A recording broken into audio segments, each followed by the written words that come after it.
This is UMass Basketball. I know this. I'm the most animated coach that you've probably ever seen. Diggins, he'll let it fly. Soft as summer rain. Rasul Diggins grows the UMass lead. Hey, he's just being frank. And welcome back into another episode of Just Being Frank, coming at you from the Podcast Emporium here inside the Mullen Center. Massachusetts basketball, 4 games into the season and ready to go to the Virgin Islands. I'm Jay Burnham, voice of the Minutemen, alongside Coach Frank Martin. Coach, good to see you. How's it going? It's not summer anymore. You were always chipper and happy when we were doing these a couple months ago. But you're coming off a win against Central Connecticut State. Let's talk about that game. Yeah, that's always better than the alternative. It is. You know, it's. I've been in a locker room as a coach by myself after my team did everything they possibly could and lost. And it's a lonely place to be in after the game as a coach, because when your team plays as hard as it can and it does everything you ask them to do in a game plan and you still lose, as a coach you sit there and it's a lonely place to be in, because then you reflect through every decision you made to see what one decision you could have made differently to possibly have scored one more basket to help you win. And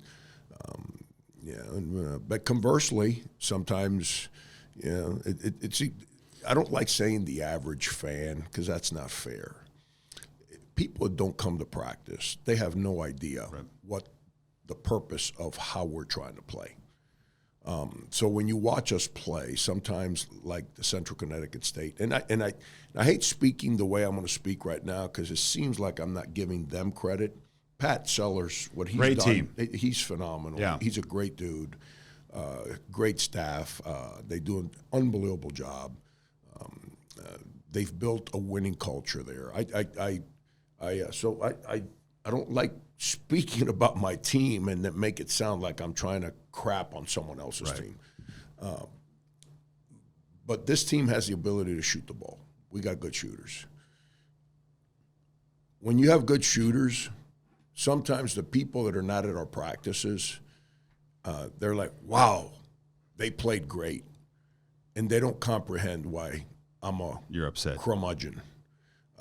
Because we never played with the purpose that we prepare and practice with the disciplines that we ask our guys to play through. All we did was make shots.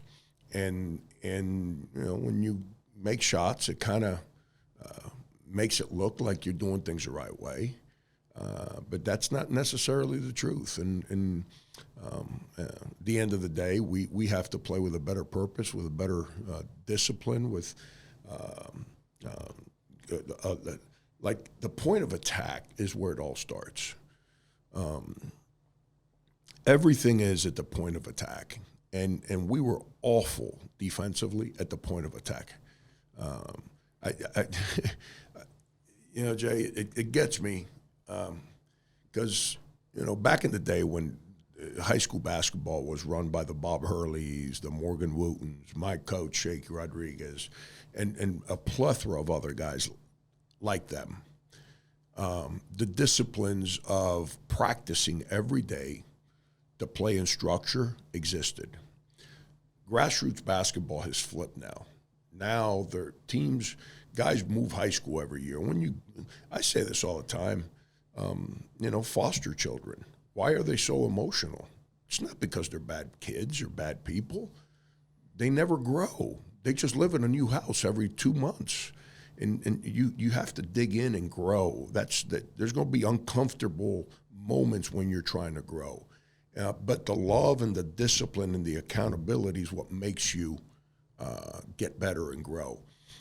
In high school now, everyone just changes schools every year. So these young guys never grow. So where I'm going with this is I understand first-year guys when they get here and they don't comprehend structure.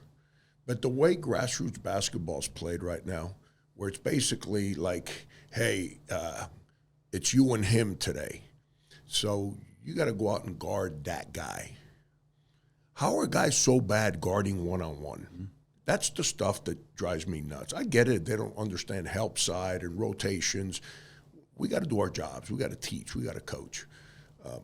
But how are guys so bad guarding their matchup, guarding the guy with the ball? We spent the whole game yesterday. The guy guarding the ball was behind the ball the whole game. And that's when you play like that, you got zero chance to defend. Let me reset here for you. You guys win 84-77 against Central Connecticut State Sunday afternoon. So far, we're 4 games into the season before your team goes to the Virgin Islands. A loss to begin the year against Marshall, which felt like a sloppy game on both sides. A win against UAlbany, a win against Lemoyne, a win against Central Connecticut State. Which one of those 3 games do you feel like your team played the best in?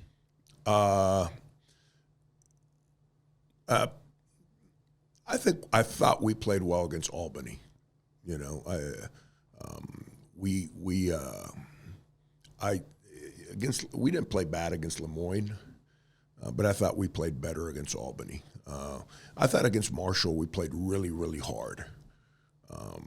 Their style of play, defensively, their size, their age, made us a little stagnant on offense. But with that said, I thought as the game evolved, we played better offensively. And, you know, we go out, we miss 15 free throws, we miss all them layups, and you know, so can't win.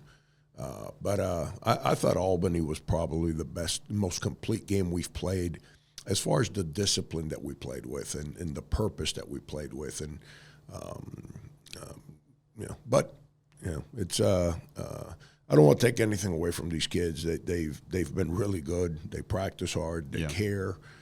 But the way we played the last game out, you know, that's conversely. Let's see. You've got me the morning after a day that I was not happy. I was feeling really good about this when you were up 23 at the half. Well, but you see, that's I didn't feel good at halftime. Just so you understand, the fact that we can pass the ball to each other and that we got multiple guys that can make shots for our team, that we have interior scoring and we have perimeter scoring, that we have balance, that gives me hope that because of all those things, that we'll keep pushing these buttons and that these kids will respond so we can grow. Dwayne Wimbley Jr. Played 19 minutes against Central Connecticut State. I think more so in the second half, had 6 points. What, I guess, when I'm thinking about how you're putting these rotations together, you know, what did you see from him that you said, hey, I need him out there on the floor, especially even down the stretch? He went through what 98% of freshmen go through. He had a really good preseason. He was full of energy, and he's an energetic player. He played really well when we played the exhibition at Brown. He played fairly well in the non-D1 exhibition game. Then we played Marshall, and he struggled, and it hurt his feelings. And he came in here for a week straight with hurt feelings to practice every day. If your feelings are hurt, you got no chance to succeed. And I thought he had a really good practice the day before the game. I was not real happy with him. His whole disposition, his just his mindset going into the Lemoyne game. I tried to play him a little in that Lemoyne game, but it was obvious that he was not in the right space to be able to have individual success or help our team in any way. So he didn't play much. And he's earned the time. I'm not throwing him out there because he's a South Florida guy. I'm not throwing him out there because I like him.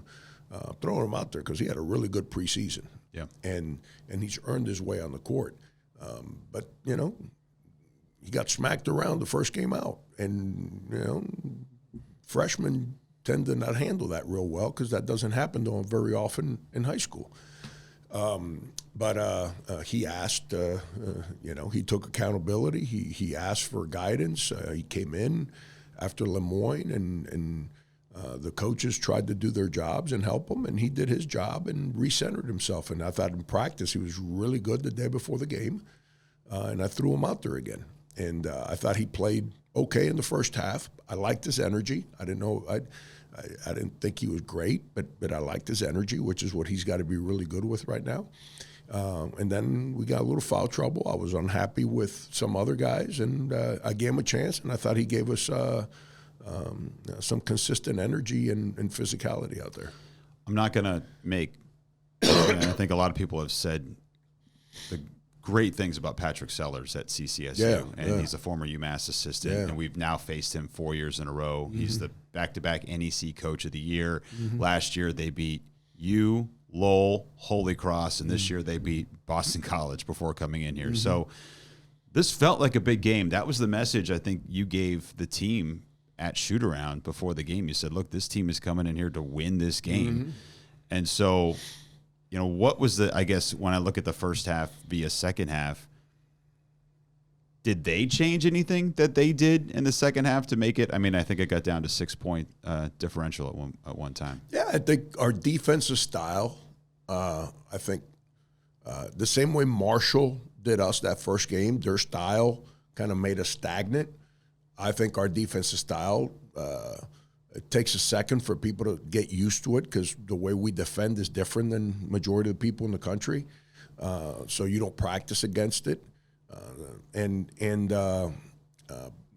But they did what winning teams do, and they took a deep breath and they said, "Hey, this is what we got to do better." And we're Central Connecticut State, man. We've built winning here. Yeah. Stop with this nonsense. And I thought they came out the second half, and rather than try to figure it out, they became really, really assertive offensively. And then our lack of disciplines defensively, why I was unhappy at halftime, they started taking advantage of it. And then their ball started going in, and our ball didn't go in. And when your ball don't go in, if you don't defend, you got no chance to win. You both shot 46.3% when all was said and done, but you hit 10 threes, 6 of those from KJ Parker. Mm-hmm. This is a guy that started his career in the SWAC, goes down to a lower division, comes in here. I mean, he looks poised. He looks like he is the part. What has been your impressions of him so far? And we knew he could shoot, but, I mean, he's been pretty confident in that three-point shot so far. Yeah, no, that's what he does. He's a good shooter, and he's a good teammate and gets along with people. He accepts coaching. He's smart. He just has to get that laid-back comfort zone out of his system. When he figures that out, he's going to take a big step forward as a player. He just,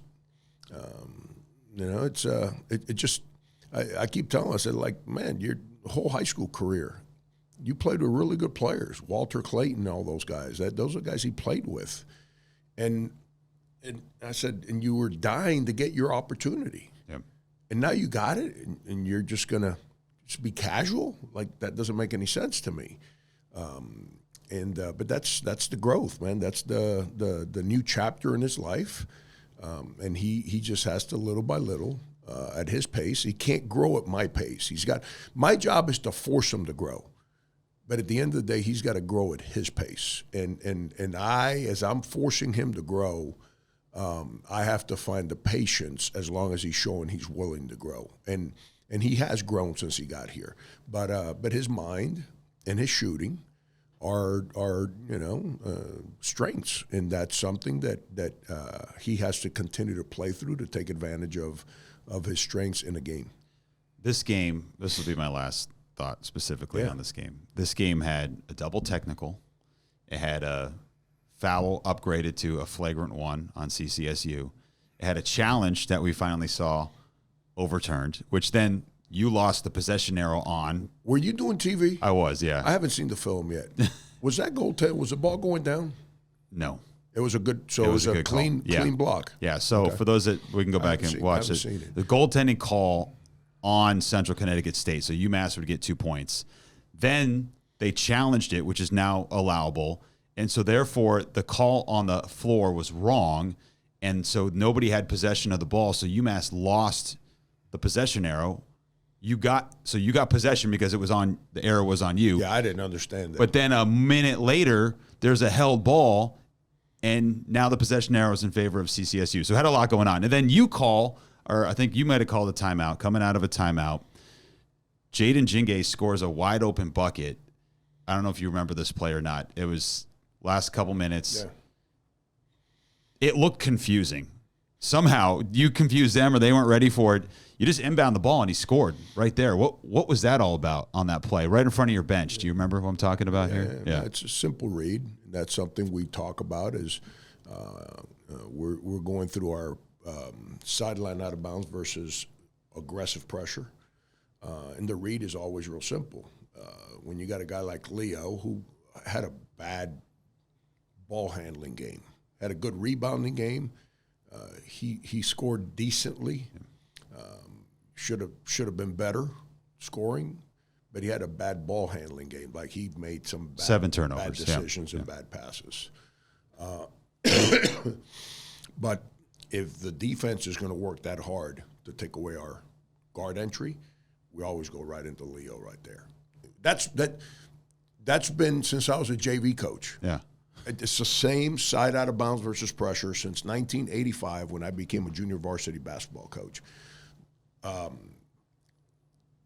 Give Jaden and Leo credit. You know, I'm sitting right behind Jaden. I said, yo, don't forget about Leo. That's all I said to him. And as soon as Jaden saw his man, instead of guarding Jaden, turn to go try to double the point guard, he just threw it to Leo, cut to the basket. Yeah. Simple stuff. Everyone likes these complicated plays, like the video game, computer-based plays. Yeah. The one thing that wins and will always win, simplicity. And that's here's my football analogy for the week. Run the ball. Run the dang ball between the tackles. Let's go. Your center and guards better be able to move. Yeah. Like this why do you take 340-pound offensive linemen, you build them up, you tell them you got to get bigger and stronger, bigger and stronger, bigger and stronger, and then make them pass block every play? Yeah. What do you think those guys want to do? They want to hit. They want to like take the guy They in want to front be the of them aggressor. and move Yes. them. Yeah. Like, so if you want to pass block every play, why don't you make your offensive linemen 240 pounds? Yeah, 250 back. And great athletes and let them move Quick, and let them move their feet. I'm like not very intelligent, but I try to keep my life. Well, you mentioned Leo. This Leonardo Bettiol. Yeah. Had his second consecutive double-double. Yeah. So obviously the turnovers Almost there. a triple-double. In turnovers? Yeah. Does that count? But he's shown that little touch, and I think we talked about this on the broadcast a little bit. You had success when Josh Cohen was here, and I think Leo's a little more finesse than that. I think he's been a little bit of a better rebounder so far, but he has that knack around the basket to just figure out a way to score. So now you mentioned it. You've got that inside presence, and you've got the ability to shoot outside. Has he?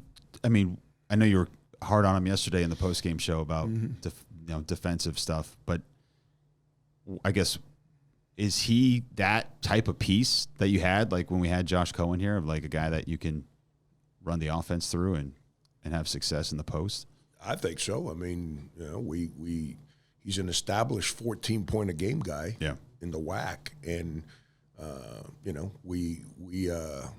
the opinion of him coming in was like we recruited some guy that averaged 1.2 points per game. Yeah, there really wasn't a lot of noise about that. Like, he's a guy that averaged 13-8 or 12-8. I can't remember. In the WAC. And the WAC was one of the top 9 conferences in the country. The WAC is a big league. There's got big guys. And he played in a system where he basically was their low post scorer for 3 years. So he fits how we try to play. Anyone that knows me and has followed my career knows that I believe that the ball has to be in the paint to win on offense, and you get it there multiple ways. But if the ball doesn't go in the paint, you got no chance. Everyone talks about, like, I'm going to regurgitate a little backwards, because Pitino's the guy that kind of changed college basketball. He's one of the guys that started with 3-point shooting and the full court pressing and the trapping and all that stuff. And he coached 2 guys that in the NBA played on the perimeter, Jamal Mashburn, Antoine Walker. When those guys were in college, they shot threes. Yeah. When they needed to score, they went in the post. And if you go through the history of the leading scorers of the history of the game, whether it's your guards or your centers, they all played in the post.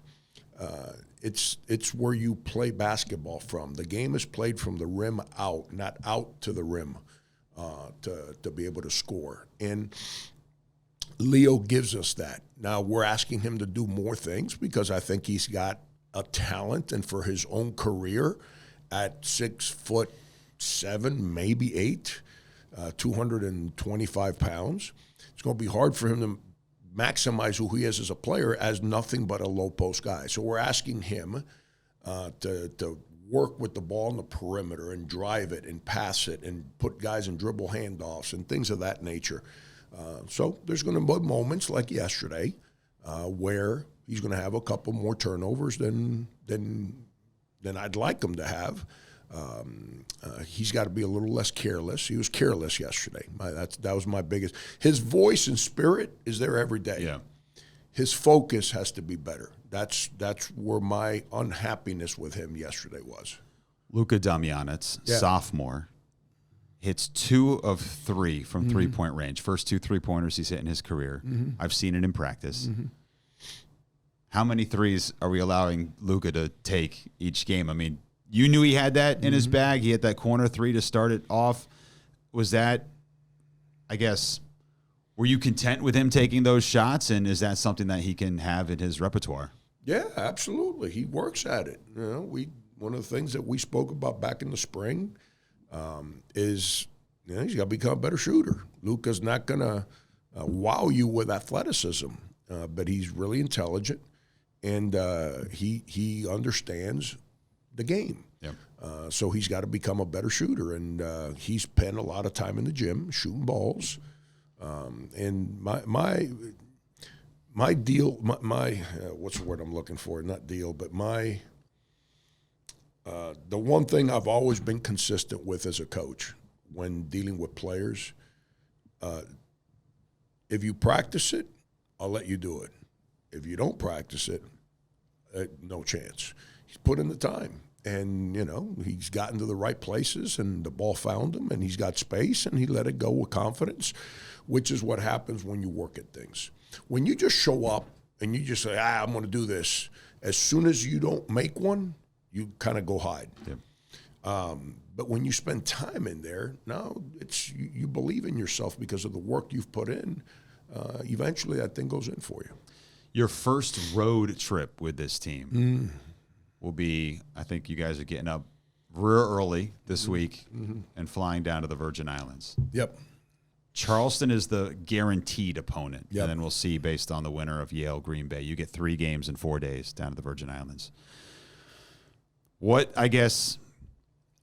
I feel like in the past we'd had a road game before you've gone to these MTEs. Am I mistaken on that? It all depends, because sometimes the MTEs are like, we went to Hawaii, it's Christmas That was time. Christmas, yeah. They So is there, I mean, this an opportunity for these guys to get together, bond a little bit, and I guess how far in advance have we scouted Charleston, and what are they? That's a good program for sure. Yeah. I'm going to say something kind of funny, but Let's do it.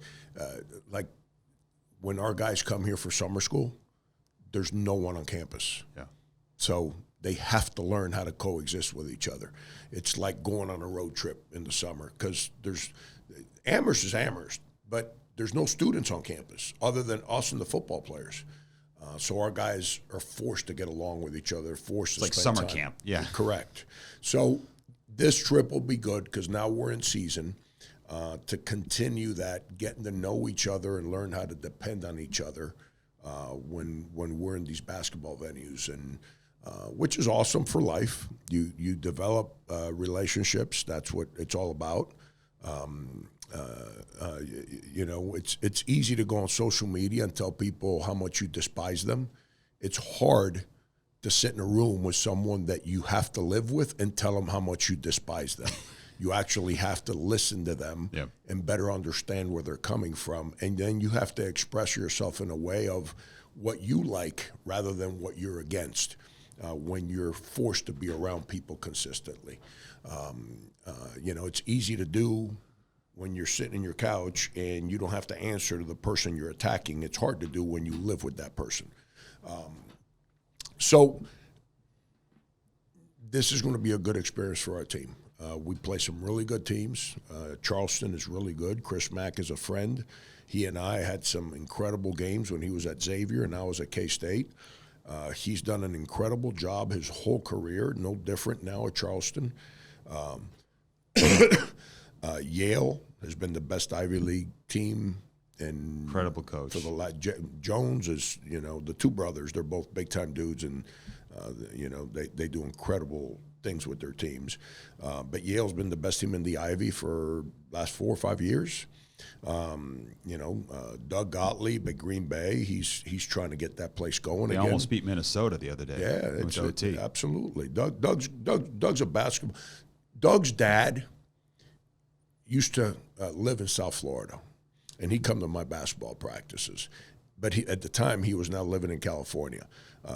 My players would go to California to play AAU ball for Doug's dad. Wow. That's the Doug connection and respect. Absolutely. Doug is a phenomenal basketball mind, and he's going to figure that out where he's at. It's hard to build. We're going through it here. It's hard to build in this time and age right now, but Doug's going to figure it out. And then on the other side, I'm not sure who else is there, but I know Akron's there. Akron's been, dominant team in our league for the last 6-7 years. So it's going to be a great experience for our guys from being around each other. All due respect to New England, getting to a little sunshine here. Got a little snowy last night. Yeah, Just it did. A little drifty. Yes, it did. Getting down to the Caribbean and a little sunshine always makes you feel a little better. Isn't that what most New Englanders do? They do. They go. Maybe not this early. Post Thanksgiving. But they go. Yeah, they go. Yeah, they go. So we're going to sneak away like New Englanders and go catch the sun a little bit. But at the end, we're there for growth, for basketball, and to compete. Right. And it's going to be a great opportunity for all those things. So 1-4 to begin the season. 1-4. Who? Sorry. Who? 4. What am I talking about? 3-1 to begin the season. Wait a second. 3-1. Look, sorry. My brain is mush. We're doing football, hockey, women's basketball, men's basketball, trying to get it all straight. Okay. By the way, Jay, it doesn't get said enough. The amount of hours you put in weekly to cover our teams, thank you. I appreciate that. Thank you. It's obviously it's a passion, right? So actually, as soon as we're done with this, I'll be getting on a plane for football. The Maction midweek stuff throws the wrench into your entire schedule. So we'll be in Ohio.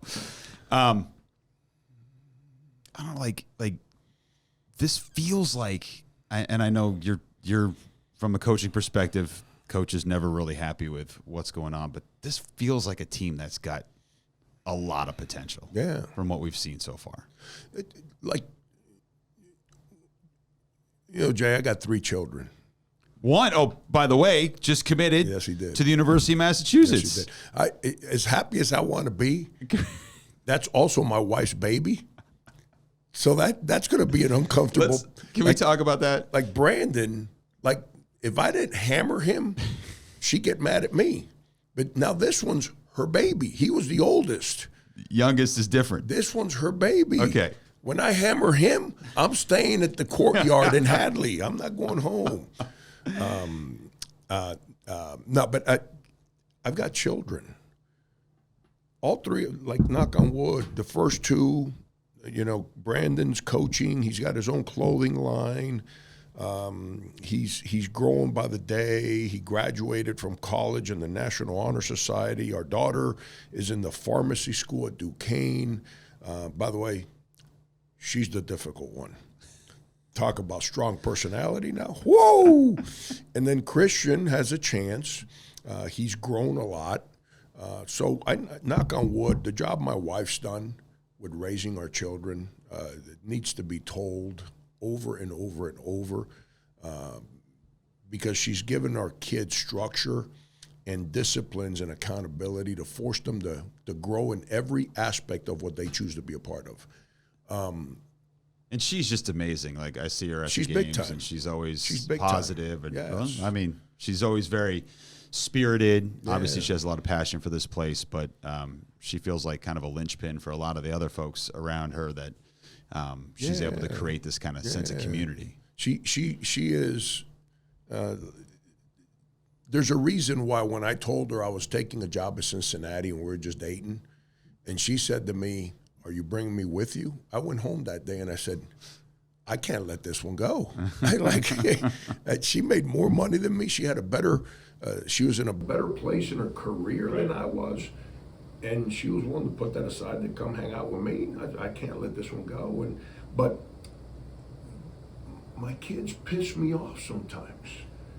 And it, as a dad, it's not comfortable having to discipline my children.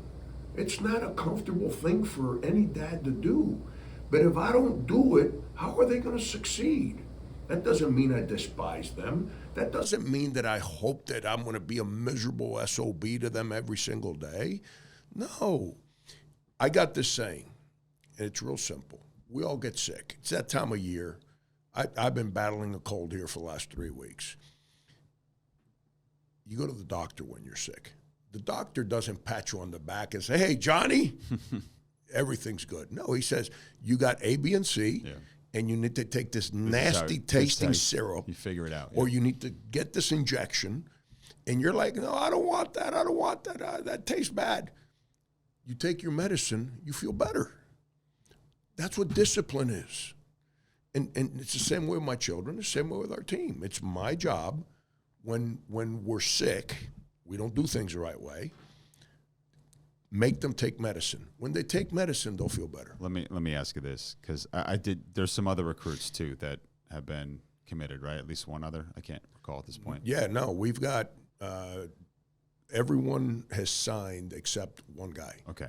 And the one that hasn't signed is signing later today. So we'll do a full signing class next time. One, but in Christian's case, did he? I mean, is that a matter of you got to recruit your own son, or was he around and saying, "Hey, like this is the place for me"? He's gotten bigger too over the last 3 years since he's been here. In my 4 years here, you spent more time in the gym with my team than anyone else that works at this university that's not on my staff. Okay. You see him around. Yes. You know he can shoot. Yes. You know he's got a great personality. But he looked like me, physically. And I've told him since he was young, I don't force my kids into the things they don't want to do. I don't need them to play basketball because I coach basketball. That's their journey. My job is whatever you choose, you got to work at it. And he's a sweetheart of a kid. And back in the spring, I go out to Omaha, Nebraska. It's the first time he ever plays in a high-profile AAU. He's been playing AAU his whole life, but he's played in the back jams against lower-level teams. It's the first time he plays in a high-profile AAU game. And I went as dad, so I'm sitting there with my wife, and I'm nervous for him because he's playing against some really good players that I know who they were and are being recruited by Big Ten schools and schools. So now he's on the stage that he needs to be on. Correct. So he's getting ready to be a D1 player. He's getting ready to play against those guys. Yep. He's got one of his teammates on that game is now at Duke. So all the schools weren't there then. They came like the following month. But I'm saying this poor kid is going to play against all these dudes in front of all these college coaches. And, you know, I didn't know how that was going to go for him. Yeah. He made 8 threes and made the biggest basket to help his team win. And I'm sitting there saying, wow, look at this dude. So we get away from that. He keeps playing. He's playing his tail off, shooting it, and this team's winning. Then he came home one day in May, and he says, I want to graduate this year, and I want to come to UMass right now. I just kind of kept my mouth shut. I said, you need to talk to your mom. So he went. I knew what the answers would be from my wife, and she blew a gasket because she was like, whoa, graduation's 2 weeks away. We don't have time to bring all the family here and celebrate your journey. Mike Mannix, who's a UMass grad, who he plays for, Wilbraham Munson. Vin Pastore, the guy that runs the AAU program, Mass Rivals, that he was playing for, and myself and my wife, we all spent time with him individually.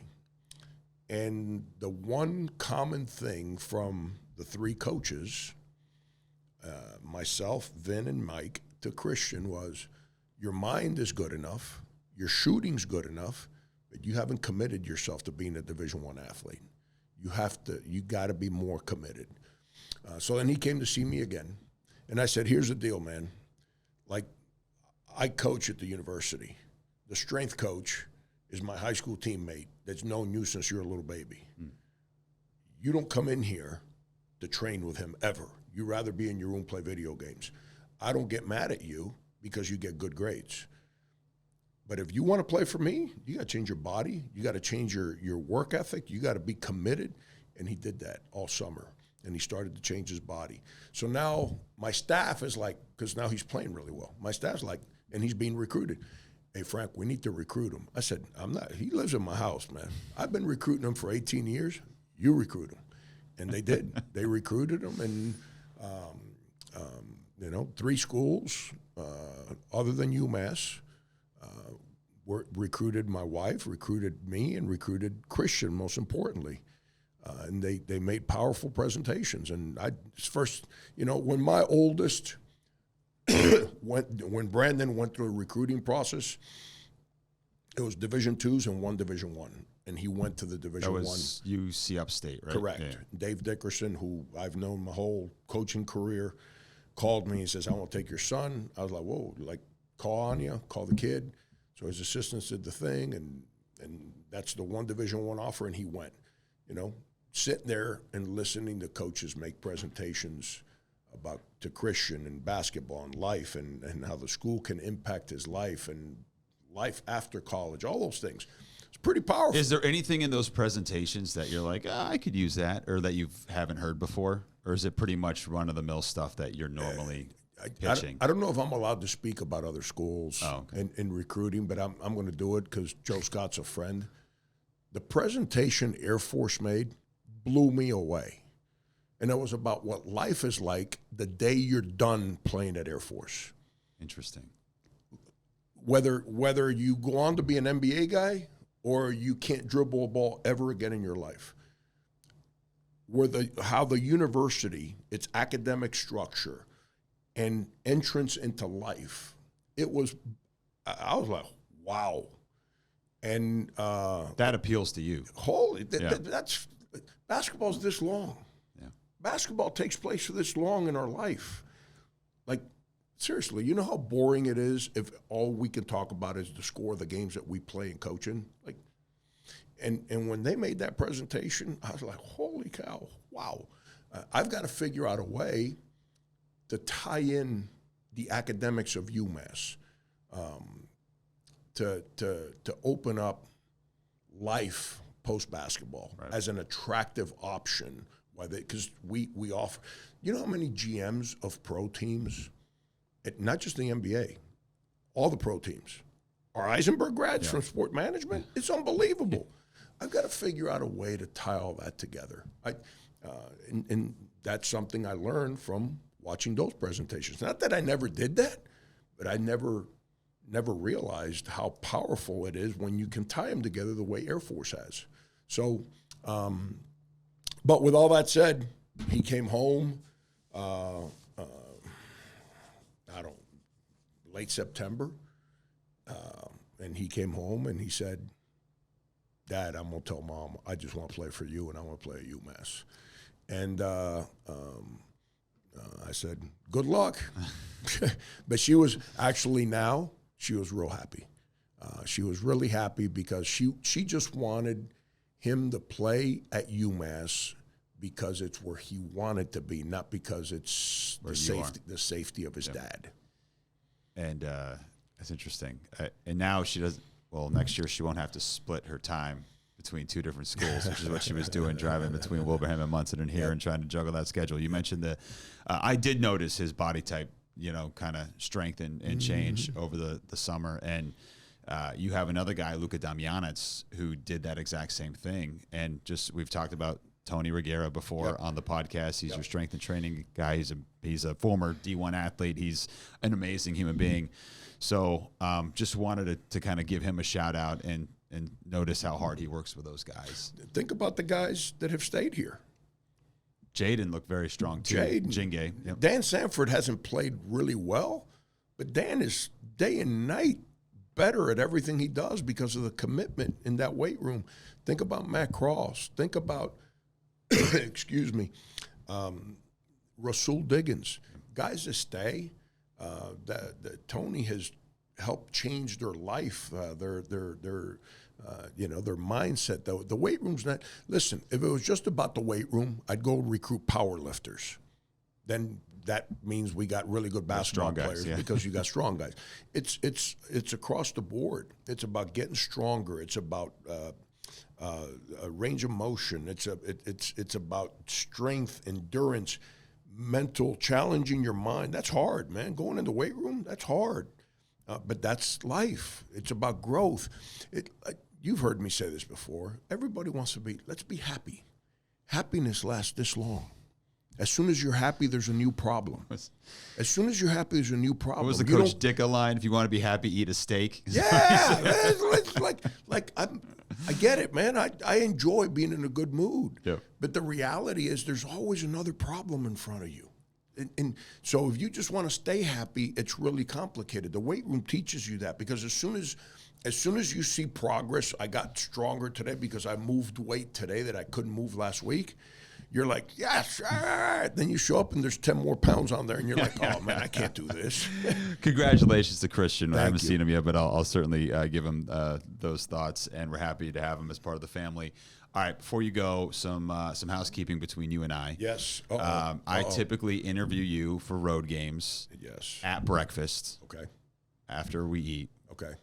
But recently, you've been on a diet, and you have been eating a little bit later in the afternoon, so I got to track you down. Are we going to talk at breakfast for Friday's game against Charleston? Yeah. Okay. What time's the game at? I don't know. I don't even know. Or brunch. We get a brunch. It's sunshine. I'll have a. But you've been getting in shape yourself. Is kind of where I was going with that. I'm eating too much. I'm lifting. My Well, it's all body that feels food, good. that- I feel strong. Yeah. But like that arthritic pain that comes and goes on my shoulders and hands, I haven't had it in 6 months. You look great. I feel strong. It's the healthiest I've been in a long time. But I got to stop eating. I know you got like a sweet stretch in you, don't you? Yeah. Sweet. I eat this table right now, Jay, the way I've been eating. That's the problem with the weight room. It makes you hungry. That's why you got to, it's when you're young, you can lift a little harder. No, but You got that UMass dining around too, you know. I appreciate you saying that. I really, it's the best I have felt since before COVID, physically. When I get out of bed every day, and I've always, what allows me to deal with difficulty during the course of the day is working out. And when you're battling arthritic pain and all this stuff that my body just out of nowhere started coming up with, which is part of aging, it is what it is. It's hard. It's hard to work out. And if you can't work out, it's hard. When you can't do the things that eliminate stress for you, everyone's different. Some people, it's reading. They got to read. That allows them to calm down. For me, it's working out. I've been able to start working out again pretty intensely here for the last 4 or 5, 6 months, right in there. Now I got to eat a little better. My eating habits during the day are really good, Jay. Then at 8 o'clock at night, it is gangbusters. What do you got in that freezer? Like my wife cooks a healthy dinner, and then at 8:30 at night. Now, here's my problem during the season. During the season, because now I'm up we played yesterday. I was up watching film last night. Now it's 11 o'clock at night. I'm not 30 years old anymore. I like to sleep. I need sleep. So now I'm fighting the sleepies. I don't want to drink coffee because I don't want to be awake for 9 hours. So I go in the fridge, and it's like the grapes. Nah. Let's go get this over here. Let's have another meal. That's not good. All right, I got to catch a plane. We'll be coming back from Ohio by the time you guys are taking off for the Virgin Islands. I'll see you down at the Paradise Jam, and this has been fun, man. Make me a promise. Yeah, what do you got? You gonna get some sun while you're down there? I will. Yes. Yeah. I'm gonna get suntan. a little tan. All right. We'll come back and people will say, "Where were you?" And I'll say, "Well, we just won the Paradise Jam." That'll be it. Here's the great thing about the Paradise Jam. Everybody's gonna have a great time, except one guy. Me. You. I'll be a miserable human being. That'll do it for this episode of Just Being Frank. I'm Jay Burnham. He's Frank Martin. Until next time, from Amherst saying, so long, everybody.